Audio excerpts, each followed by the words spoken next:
You're listening to an Airwave Media Podcast.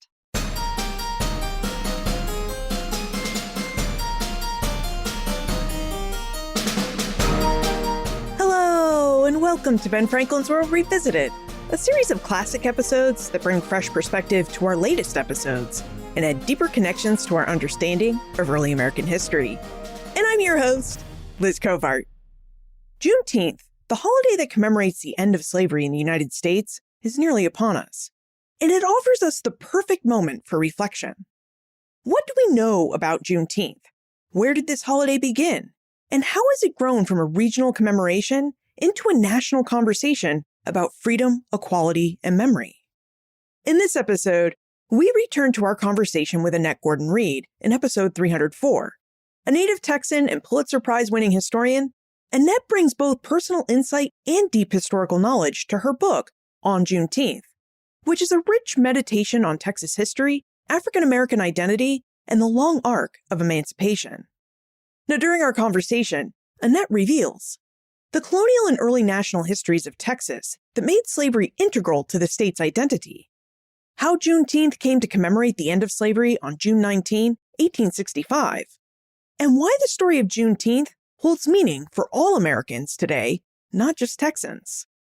So as we approach Juneteenth, I invite you to revisit this episode not just as a history lesson, but also as an opportunity to reflect on how far we've come and how far we still have to go in pursuing the revolutionary ideal that all men are created equal.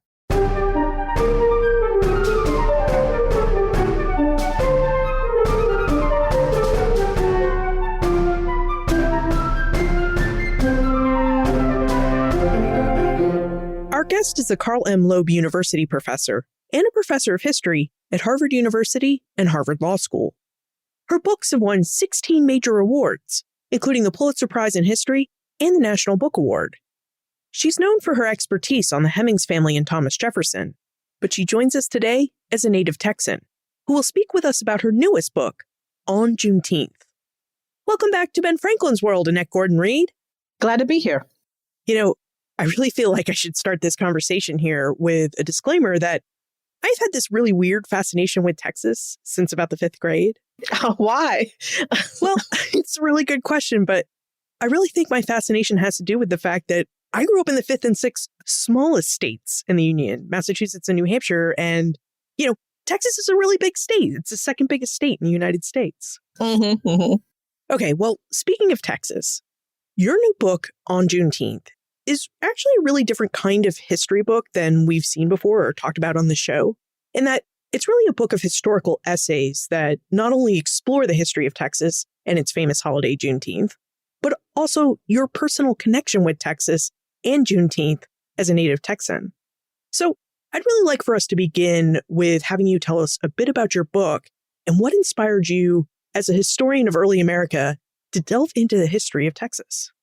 Well, my editor, Bob Weil at Live Right, he was the editor of my book, The Hemings of Monticello, has been after me for a number of years to write a book about Texas. But I think he wanted a big book about Texas.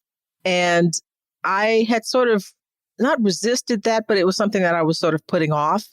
And then I decided, after I did an essay, I was asked to do an essay for The New Yorker about Juneteenth. And I did. And that got me thinking a lot about my past and thinking maybe I would like to do an essay, maybe a longer one or a different one that talked about another aspect of Texas history through my family. And my editor said, you should do a book, a small book that is sort of a combination of memoir and history, as you've wanted to do.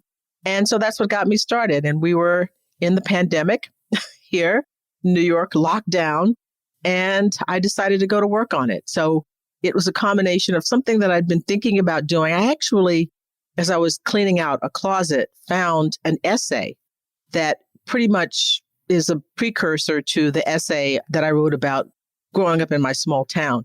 And that must have been 10 or 12 years ago when I wrote that. And it was sort of interesting to see what I kept and what I didn't keep, what I remembered and what I didn't between those two. So it's something I've been thinking about, tossing around in my head for a while, but just came to a head when I was here in New York with not much else to do over the summer. Sure. And, you know, another thing I think we should state here is that you're not just a native-born Texan, your family really has long and deep roots in the Lone Star State, too. Yes. From doing some research, I was able to determine that on my mother's side, one of her lines has been in Texas at least since the 1820s. And on my father's side, it would be the 1840s and the 1850s. So we're not Johnny-come-latelys to this place. And most of my family is still there. So it's a pretty deep legacy in this place, this very interesting place. And so I just wanted to sort of talk about our family history, sort of interwoven with the history of Texas overall. And that's one of the things I found really fascinating about your work because, historians don't usually make history personal. So I wonder what that experience was like for you to talk about the personal with the events of Texas history. Well, that is interesting because we usually try to stand outside of history and we're writing about things that are, for the most part, don't have a real connection to us, a personal connection to us. It was the kind of writing that I've wanted to do. I always wanted to be a writer growing up, and I envisioned myself writing essays and maybe short stories, things of that nature. And you don't really get a chance to do that very much with history. I've gone down a different road with that. But it was fun at some level, some sort of trepidation. My co-author, Peter Onuf, read the manuscript and he said, well, you're very personal here in an Annette Gordon Reedy kind of way. And what he meant was it's personal, but it's not, I'm not spilling, everything in this, but it is talking about myself in a way that I don't typically do. So it was kind of refreshing, actually, to be freed from that. There are no endnotes in it. I have at the back of the book a list of the sources that I consulted for special things, but I felt freer doing it this way as opposed to the typical way of endnoting every little thing, footnoting every little thing, and trying to be objective. You don't have to be objective because I'm describing what I thought about these things, and that's perfectly legitimate. Now, did being so personal with Texas help you come to any realizations about the state or any better understandings of Texas and its history? Well, it made me think about how Texas has been presented to the world. And I was required to do a little bit of this when I was working on the essay for The New Yorker. And Texas has an image, and the image doesn't really fit some of the stark realities of the place. I say in the book, Texas has been constructed as a white man, essentially. And that's not what everybody is there. What does it mean to live in a place where everybody sees an image, the cowboy, West Texas, deserts? I talk about a classmate of mine at Dartmouth who asked me my freshman year, how far did I live from the desert? What was it like living, near a desert? If you look at a map of Texas, the eastern part is just green. It's a big pine forest, essentially, that you could fit New England into. Most of New England into. And then the western part is dry and a desert. But I'd never been to the deserts of West Texas. Cowboys are in West Texas. They're all over Texas, but that's mainly a West Texas sort of thing. So I was trying to think of what it's like to live in a place where there's an image of the place, but a different reality. And Texas was a plantation society. It's closer to East Texas, to Louisiana and Mississippi and that whole thing than cowboys. And that has been forgotten because I think the cowboys, that's a much more palatable story than enslavers and plantations and slavery and all of that. People don't want to be reminded of that. And there's an easy out for Texans because you can talk about the cowboy or oil man, that kind of thing. Yeah. And I'd really like to talk about some of these misunderstandings about Texas, because one of my favorite lines in your book on Juneteenth is that there's just so much to misunderstand about Texas. So Annette, could you tell us about non-cowboy Texas, like you just told us about, and what else there is to misunderstand about the state and its history? Well, the primary one is that Stephen F. Austin, who is considered the father of Texas, brought the first settlers to Texas, first big settlements to Texas, and fully expected it to be a slave economy, a slave society, because he knew that people coming from Mississippi and Alabama and those places, they weren't going to come if they didn't have an assurance that their property rights in enslaved people would be protected. that was somewhat in doubt because the Mexican government was opposed to slavery. I mean, they turned a blind eye to its practice and they abolished slavery. But there was always a fear that they were actually going to enforce that and become much more serious about it. And so there was always this tension between the early settlers and the government that they were living under. And eventually they break away, of course, and that becomes the source of a great amount of pride in Texas, that Texas was a republic, that it was its own country for a time. And we don't really think about why it became it. Now, it's true, there were federalism issues involved in this. I mean, Santa Anna did suspend the Constitution, but there was also fear about the question of slavery. And they wanted no doubt about that because there had been huge investments in it and there were property rights. So remember the Alamo and remember Goliad and all of those things have bigger legacies there because they were fighting to maintain a republic or to create a republic in which slavery would be a safe system for them. Could you tell us a bit more about the pre-United States history of Texas? You just mentioned Mexico and Mexican President Antonio Lopez de Santa Anna. And, in addition to thinking of Texas as a slave state, I think we also need to remember that prior to American settlement, Texas was also a Spanish colony and a part of Mexico. So would you provide us with a short overview of the early history of Texas and when slavery came to Texas? We take Texas history twice growing up. The Spanish explorers came to Texas in the 1500s. I began the book talking about Cabeza de Vaca and a group of Spaniards who originally wanted to go to the area of Florida, but Florida and Cuba as well. But a hurricane came and destroyed their ship and everything. And they basically came across the Gulf of Mexico and landed in Texas.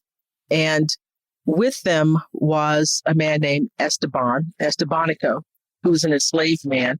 And they end up eventually walking from Texas to Mexico over towards California. And for a time, they had been enslaved by some of the indigenous people who were there. That's one thing about the book that I do want to say is that I wanted to try to write about every group that was a part of it. And certainly the indigenous people were a part of Texas before the Spaniards came. Some groups that no longer exist that were supplanted by the Apache and the Comanche later on, which are the two groups of people that most people know in Texas, about Texas. So this is a place where Native peoples were coming into contact with Spaniards all along from Texas down through Mexico, Central America. And it's a part of that whole region that was Spanish, essentially. And from there, we have the loss of Native American peoples. There were displacement of Native American people. And Anglos beginning to trickle into Texas in the 1700s and mainly in the 1800s, and begins to take off in the 1820s with Stephen F. Austin and his goal of sort of having Anglo settlement in this place. And the Spanish welcomed them because they were concerned about Comanche raids and they wanted someone to balance the tension out. Texans, people came and they were prosperous and they were making their way there and cooperation with the Spanish until they got to this point where they were concerned about slavery. And Santa Anna was, as I said, threatening them because he suspended the Constitution and they didn't think that they could be safe under that system. So it's always a rough place. It's a frontier society. And I compare it to Virginia. All of the kinds of stuff that was happening in Virginia in the early 1600s, Texas is there in the 1820s and 1830s. This is kind of very rough place and brooking no qualms whatsoever about slavery, apparently. And that was the thing that made it a controversial place with annexation entry the Union in the 1840s, because it was unabashedly a slaveholders' republic. And they made no bones about that. So what exactly was the allure of Texas for Anglo-Americans? It's not necessarily a place when they go to settle there where slavery is legal. So why do they want to settle in Texas? Land. I mean, fueling the plantation economy, cotton. The land is good for growing cotton. It's good for growing sugarcane. Later on now, I mean, it's huge agricultural space, rice, all those kinds of things. But cotton is part of the cotton kingdom. And Galveston was an important port, and you could ship goods out from Galveston. So it was situated well for farmland and for trade, international trade, because of the port there at Galveston Island. Now, I'd like to go back to East Texas. You mentioned earlier that East Texas has this large pine forest that you could really fit most of New England within it. And, like your friend from New Hampshire, I also thought about Texas as having this hot and arid and desert-like climate. So I wonder if you could set the record straight for us and tell us more about East Texas and why you refer to it as, quote, an environmental arc, end quote, in your book on Juneteenth. Yes. The Big Thicket covers huge regions of East Texas, pine trees. The Piney Woods is a section of the area where I grew up in Conroe and Livingston, part of the Big Thicket. Incredibly diverse in terms of wildlife and birds and so forth. It's very lush. Where I live, too, it's so funny. Before I was working on this book, I always thought, I say I'm from East Texas. And I am from East Texas, but the region that I actually live in I was born in proper East Texas, but where I grew up 50 miles south is part of the Gulf Coast region. And that is an area where there are hurricanes. By the time they get up to us, they've been over land, and unless it's an incredibly strong one, they've somewhat dissipated. But it's humid. It's a tropical climate. And you just don't think of that when you think of Texas, because as you're saying, you think of the desert and a place of farmers, cotton farmers, and oil. The first oil strikes, again, we think of oil, we think of West Texas primarily, and the Bushes and Permian Basin and so forth. But the first oil strikes in Texas were at Spindletop, which is in East Texas, which is about 70 miles away from where I grew up. And Exxon had its start there as part of the Humble Oil Company, and then mixed with Standard Oil. And then when they broke them up, then they came back together after being broken up into ExxonMobil. So it's oil, timber. The other thing, lumberjacks, my grandfather and his fathers, that's how they made their money. My great-grandfather, after coming out of slavery, he and his brothers bought some land in East Texas, and they cut and sold timber off of it. They were essentially lumberjacks. So it's not at all the picture of the barren Texas that you think of. It's a forest, and very lush and very hot and humid. So we really are talking about an area and a climate that's really well suited for plantations. Yes, absolutely. But you needed somebody to clear the land. That's what was so important to people coming from Mississippi and Alabama and Georgia and all those places. You come into the Big Thicket, and somebody had to clear that land, and enslaved people did that and planted cotton and planted sugarcane, which is, as I'm sure you probably know, a very, very tough crop for people. So it was a harsh environment for enslaved people. So Texans really needed enslaved people to clear the land and to grow these labor-intensive crops of cotton and sugar. So I wonder if you could tell us more about the practice of slavery in Texas. Because we know from other episodes how slavery was practiced in the Southeast and in Louisiana and some of the Caribbean islands like Jamaica, where they predominantly grew sugarcane. But I wonder if there was anything that was similar or different in the practice of slavery in these other places as compared to the practice of slavery in Texas. So did Texas differ in its practice of slavery in any way? I don't think there's much of a, to the extent that when you went further west, if there were cattle, there would be more cattle, that blacks were involved in herding cattle and working with cattle. But East Texas is essentially Louisiana, spread out, and all the things you'd expect to find there, except the French part of it, right?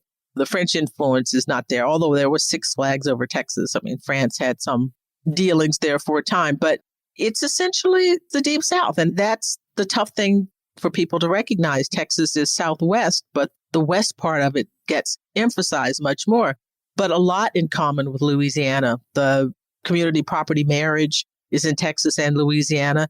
And there's a lot of flowing back and forth between East Texas and Louisiana. When I stayed at my grandmother's house, very often, sometimes visiting ministers from other places would come and stay with her. And very often these people were from Louisiana because they would be going to the circuit, and Cajuns, Acadian people who came down to Louisiana from Canada, So it's very much like a plantation society, but you just don't think of it that way. And I tell you, growing up, it's different now. When I was growing up, I very seldom saw Confederate flags. I recall there was one at the courthouse. I think there was one when I was a very little girl, but then they replaced that. It was the Texas flag is everywhere. But now, and I think this is a political thing, the last time I was there and driving around a lot, I saw more Confederate flags than I've seen in my entire life there. It was always the Texas flag and the American flag. But I think the politics of the Lost Cause and the Old South have come back, and it has a bigger role to play, even though Texas was part of the Confederacy, obviously. But I think people emphasize the Republic, the notion of the Lone Star Republic held sway when I was growing up, much more than the Confederate flag. That's really interesting. And I wonder if you would continue this thought a bit more and tell us about the Republic of Texas. How did Texas come to be an independent nation, albeit a briefly lived one?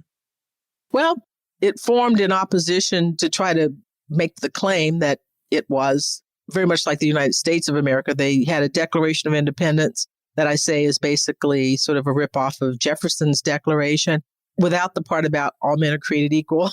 They left that part out. The Constitution, essentially prohibits, any Black people from coming there. It protected slavery. And it's like the later Confederate Constitution. Any concerns people had about the possibility of a government being able to interfere with it, they nixed that and basically say the only Black people who could be in Texas were enslaved Black people, the property of people. They couldn't come, they couldn't migrate there. And again, what do you do with that if you're growing up and you have a very positive story told about the Texas Republic and the idea that Texas is free? If you actually look at the documents, then you're like, I don't know. I'm not on board with that kind of thing. So you have to figure out some way, and I talk a little bit about this in the book, of dealing with the history, but holding the mythology sort of at arm's length, because there's no way for a non-crazy Black person to be nostalgic for a republic that we couldn't have lived in, or we could only have been enslaved in. So I'm interested to see how people respond to the book, because I was reading the other day that there's something called the 1836 Project down in Texas now, where I guess taking off from the 1619 Project. But the idea is to focus on the history of Texas as a republic. And they say that they're going to deal with everything, even Juneteenth in it. But I wonder how they're going to play it, because if you're telling the truth about it, those are some pretty rough customers. And it was a white supremacist society. It just was. There's no way around it. It's not even like, the American Constitution, they're sort of tiptoeing around slavery, persons held to service, or all men are created equal, and you could play with that. But there's nothing here. They're saying no Black people can come here, and, slavery is okay, and blah, blah, blah. So it's going to be a rough time to turn that to any kind of hagiography of that period. Now, speaking of frames through which to view Black history, you note in your book on Juneteenth that the history of slavery in North America and the history of African America look very different when we don't view it through a British or an American lens. Now, right now, we need to take a moment to talk about our episode sponsor. But when we're done, I'd like for us to talk more about what the histories of slavery in African America look like in early Texas when we don't have a British or early United States lens to view slavery through. Annette, given Texas's strong views of race, what does the history of slavery in African America look like in early Texas, where we don't have a British or early United States lens in which to view slavery and race? Well, what I talk about in the book is that Estebanico, I fixate on Estebanico as the person who's probably the first Black person of African descent, as far as we know, who set foot in Texas. But I also talk about St. Augustine, which is in Florida, and it's still the Spanish, all in that general area there, who had Black people in Florida in the 1530s, and later on have a settlement that's 1695 that is for enslaved Blacks who flee from Virginia, the Carolinas mainly, into it. And not because the king of Spain was an abolitionist or anything, but it was sort of destabilizing part of the competition with the English. And what I say in the book is that I appreciate the idea of the 20 and odd Negroes who were brought to Virginia in 1619, but there have been Black people there much longer. And I think it's sort of odd that the sort of boundaries that Europeans made of their country and the competition that they had sets our understanding of the history of Black people. Because, whether you spoke Spanish, whether you spoke French, whether you spoke English, what they had in common was that they had been enmeshed in the African slave trade and slavery and white supremacy, living under white supremacy. So it doesn't make any sense. Just because the Spanish lost and the English won doesn't mean that Black people should not think they had any connection to those people enslaved in Florida and Estebanico and the enslaved people who were brought over with the Spanish in Mexico and Central America and all these other places. Because one of the books that I used, Andre Resendes' book, A World So Strange, that talked about Black people who were brought over who left the Spanish expeditions and sometimes went out into Mexico, had their own kind of quests, and not a great thing, but they were doing different things. To talk just about 20 and odd Negroes who come and then all of a sudden we have plantation slavery doesn't really get at the fact that people of African descent were all over the world. And they were all over the New World doing all different kinds of things. And so I just think it would make people think differently about African people and their place in the world and their experiences in the world. It means something if you don't just fixate on the English and the English did this. It's almost as if Black people, African Americans, are creatures of the English and created by them. But no, there are lots of different experiences that we've had that people need to know about. And that's just in a very short book. One of the things that I wanted to raise is to look beyond that.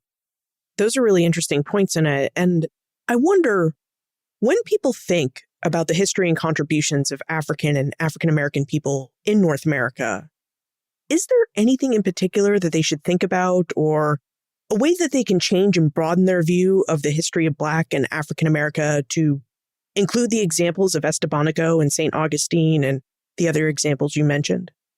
The notion of creative people, Estebanico, I make the point, was the translator for the Spanish and the native peoples that they encountered. He evidently was said to have had a great facility with languages. And, the image of people relying on a person of African descent to communicate between two, different cultures, it says something about capacity. Obviously, the notions about white supremacy have emphasized incapacity, people who were not trustworthy, people who could not learn, who could not do things. So to the extent that you see people doing lots of different things, other things that you don't expect, it changes your attitudes about them. And it also, I think, drives home, as if it needed to be, even more the horror of slavery, that people who were capable, who did do lots of things, were treated as if they were incapable and that they were not worthy. And so it's a bigger picture of the people, but it sort of reinforces the problem with the institution of chattel slavery. Now, jumping from the 1500s to the 1800s, actually, I'd like to go more than 350 years down the timeline of history here. If we come to 1865, we find that Texas joined and fought for the Confederate States of America during the American Civil War. Mm-hmm. And that in 1865, the Confederate States, including Texas, have surrendered to the United States of America. Mm-hmm. Annette, could you set the scene for us here about what post-Civil War Texas looked like and what happened on June 19, 1865? Well, Gordon Granger is the person who read General Order 3 that announced the end of slavery in Texas on June 19th, had been in Louisiana, and he was ordered over to Galveston to deliver, this particular news. It was clear he was going to be doing this. And in fact, people had heard, as they say, through the grapevine, that something like this was going to happen. And so he comes to Galveston, and the first thing he does is write out this order. And there are differing stories about how this was disseminated. There's one story that says he stood on the balcony of the villa where he was staying, they requisitioned, taken over, and read it. There are other stories that the soldiers went through Galveston reading the proclamation. Galveston was the most important city in Texas at that time. I mean, it's the port, the big port. And both things probably happened. It didn't have to be any one thing. I mean, it would make sense if his soldiers, and there were Black soldiers, which I think is really important to think of a city being liberated in a sense by partly African-American soldiers as well. And the people were jubilant, were obviously very, very happy. African-Americans were very, very happy. They began to celebrate, but there were also stories about them being punished for celebrating. In one town, people who were celebrating, they were sort of gathered up and whipped. There were whites who refused to accept this. One of the interesting things about Granger's order is that he says essentially that there will be equality. You now exist in a state of equality, and you are to be seen as an employee, which is a pretty bold thing to say, to talk about equality in there. He could have just said, you're free and just left it at that. But to add that obviously made the enslaved people happy, but it incensed a number of whites who heard this, because this was the nightmare that they had hoped would not happen. And they turned to violence. Violence was widespread throughout Texas during that time period. I mean, Eric Foner's book, Reconstruction, paints the really grim picture of it. I remember one thing about a person coming into a town and seeing about 30 bodies hanging from trees, men, women, and children, bodies in the river, people who've been killed.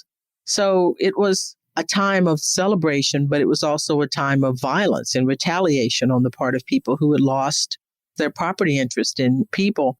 Then there was a period of Reconstruction where there were Black legislators. There were people who held office. One of the cool things that I found was my great-great-grandfather's voter registration. This was in 1867. Now, Blacks were not given the right to vote. They didn't affirm that until 1869. This is a mystery for me. I'd like to know what the heck was happening with that. But you know this, in these little towns, there are laws, but on the ground, people do all different kinds of things. So it would be interesting to me to find out how he managed what was going on with that. And then, of course, it all shuts down when Reconstruction is done, certainly by 1877, when it's totally done. And they remove the troops from all of the South, and we get Redeemer governments and Jim Crow and lynching and all of the things that we know happened up until the moment we began to get the Second American Revolution and the Civil Rights era. And then I began the book talking about integrating my town's schools when I went to the first grade. So I started with that and sort of go backwards in time to talk about how we got to that particular point where we were still fighting for the rights of African American people in Texas in the 1960s. Do we have a number of how many enslaved people were in Texas when Granger gave his General Order Number 3? I think there were over 800,000. That was the tally that I remember. So, Texas was not like South Carolina or anything like that, but there's still a good number of people. Now, just a few moments ago, you were telling us how jubilant the Black population of Texas was on hearing about Granger's General Order Number 3, which freed all enslaved people in Texas. And I wonder, given that on Juneteenth is such a personal story for you and the ways that you wove your story into the history that you tell us about, were you able to find any information about how your ancestors may have reacted to Granger's June 19, 1865 order? Not directly. I do recall, and I talk about this actually an essay that I did for the New Yorker, talking to my great-grandmother about it. And I remember sitting with her saying, it didn't seem that people took this very seriously, that this was a big deal. And she said it was a big deal for us. Her mother had been born enslaved and had been freed by her father when she was a little girl, along with her mother. So she knew somebody who had been enslaved. And in fact, her mother, who'd had 3 husbands who died, and the third one she had been enslaved until the end of the Civil War. So he was a slave. So my grandmother, my great-grandmother, actually my mother knew this man too. Slavery was pretty close, So I just recall her saying how much the day meant for her. Now, she wouldn't have experienced the original one, but she knew how much it meant to people, and they continued to celebrate it, all the time until I left home, pretty much. it was a big deal for us to get together and celebrate.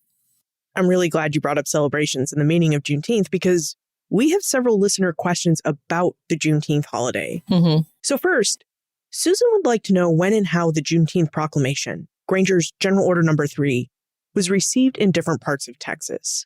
She notes that Texas is a huge state, so she wonders what the process of freeing enslaved people looked like across this large state and its many different regions. It was a patchwork of things. As I'd indicated before, there were some former enslavers who just refused to do it and with violence were holding people hostage. Now, the army could interfere with that to some degree. Other people complied with it. It was word of mouth, the way things traveled during slavery, always.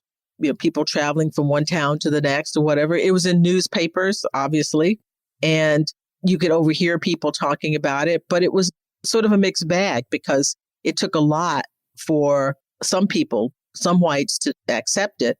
And once the Freedmen's Bureau was put in place in Texas, they started working with enslaved people and whites to make sure contracts were fair, that they actually had contracts to work and so forth. So it was a patchwork. It was just sort of a gradual process of this thing unfolding with some backlash, as I said.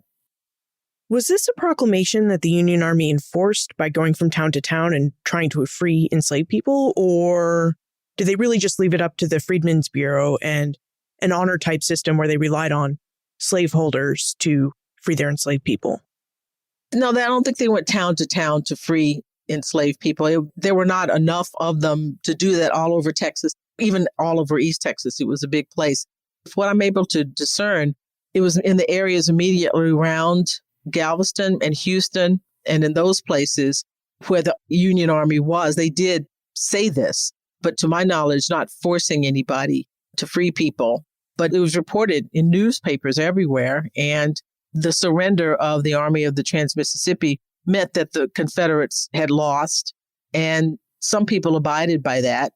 Most people abided by that, but some did not, and it took a while. You mentioned that there was both a lot of celebration about Juneteenth and a lot of backlash. And Maria would like to know how people in Texas celebrated and celebrate Juneteenth. So Annette, could you tell us about the history and evolution of Juneteenth celebrations? Well, first it was called Emancipation Day. Juneteenth comes, I haven't been able to figure out precisely when that comes into the vernacular and it becomes the thing that people call it. Originally, Emancipation Day celebrations in churches at first, on church grounds, and then gradually, in the 1870s, some Black men got together and bought land in Houston and called it Emancipation Park. And it was for the express purpose of celebrating Juneteenth. And over the years, at some point, the city bought it, and then it became, in Jim Crow era, a park for Black people. And so then the tradition in this area was to have them in parks, and that spread. So you could have Juneteenth celebrations in churches or in local parks, local Black parks during Jim Crow. And that was the practice then. We had food, certain kinds of food. For some reason, and I mentioned this in the New Yorker article and this one, barbecued goat became associated with Juneteenth. And that was not a big thing in our family, but there would be a barbecued goat and red soda water, as we called it. Soda water, meaning pop or Coke. In Texas, we called everything a Coke. But red soda water and sort of traditional Southern fare. So there were things that you ate and church and celebrations. The thing is, when I was growing up, because it's in June and we weren't in school in June in Texas, it was just a great holiday to get together with the family and have firecrackers and sparklers and all those kinds of things and just drink a lot of soda water. Your descriptions of Juneteenth sound a lot like 4th of July celebrations. Barbecues, time with family, firecrackers and sparklers, lots of soda. Mm-hmm. And growing up, Texas made Juneteenth a state holiday, I think in the 90s. And then everybody celebrated it. I don't recall white people celebrating Juneteenth when I was a little girl, but it was sort of the July 4th for Black people. Although we celebrated July 4th as well, this sort of a 1-2 punch to have Juneteenth celebration and then come back in July 4th and do similar kinds of things. But yeah, I always like the idea of them playing off one another because obviously the Declaration and July 4th and all men are created equal, the paradox that people were enslaved when that was said. But Juneteenth, and again, looking at Granger's proclamation, who references equality in it, I think ties the documents together. Now, Mark notes that Juneteenth is starting to become commemorated outside of Texas. In fact, as of 2019, all but 4 states have recognized Juneteenth as a commemorative day, and many states like Virginia and Massachusetts are now celebrating Juneteenth as a state holiday. Mm-hmm. So, Annette, Mark would like to know your thoughts on the growing adoption of Juneteenth as a holiday. And Betsy would like to know why you think so many states are adopting Juneteenth and starting to honor this Texas state holiday. Well, I start the book saying that I was a little miffed about that at the beginning. I felt the first time I heard other people celebrating it outside of Texas, I was thinking, what does this have to do with other people? But now I embrace the idea of other people celebrating it because I think it's important. I think because we don't really have a day to commemorate the end of slavery, and we know that that wasn't the total end of slavery. I mean, slavery legally ends December 1865 when the 13th Amendment is finally ratified. And I think people want to commemorate it. They want to have something to hold on to. Now, there are other days that people suggest. January 1st, Emancipation Proclamation. But January already has a holiday. And you run the risk of having something that nobody's paying attention to. And I think it's a nice time of year. Do we have another holiday in June? I don't think so. Nothing there. So it fits. It works well. And I think people do want to commemorate a time to think about enslaved people because we know that there were still problems. God knows there were still problems after the end of slavery. But this meant a lot to the people who lived in slavery. And there ought to be some way of recognizing that feeling, that moment of joy that they had about that and the moment of hope that they had growing out of it. So I think people want to do that and they want a part of that. And it's Juneteenth sounds cool. It works. And for those of us who are uninitiated, we've never celebrated Juneteenth before. Do you have any tips or things that you think we should be doing or thinking about as we celebrate Juneteenth this year? Well, I think read some history books, read about it, talk to your children about it, treat it as a family day. Think of your family because in working as a scholar of slavery, I'm continually struck by how, and not surprising, how painful it was for people to lose family members to slavery, to sale and separation. So I would just like for people to think about those individuals who lived under that system. Try to find out something about them, about their lives, think about their lives, reflect on family and the importance of it and how they were deprived of it in far too many instances. Just try to have some empathy for that, to think about that and what a horrible thing it was. Thank you for that advice. And I'm glad we have your ideas about this because it does seem like Juneteenth is gaining momentum towards becoming a federal holiday. So, Annette, if Juneteenth is made a federal holiday, what do you think that means for our understandings and views of early American history and early United States history? Well, I think it'll be a time to stop and think about this institution that helped build the country, and it's interesting that we don't really have that much. I mean, we have, I suppose people think of Martin Luther King's birthday as a day to think about the civil rights movement and so forth.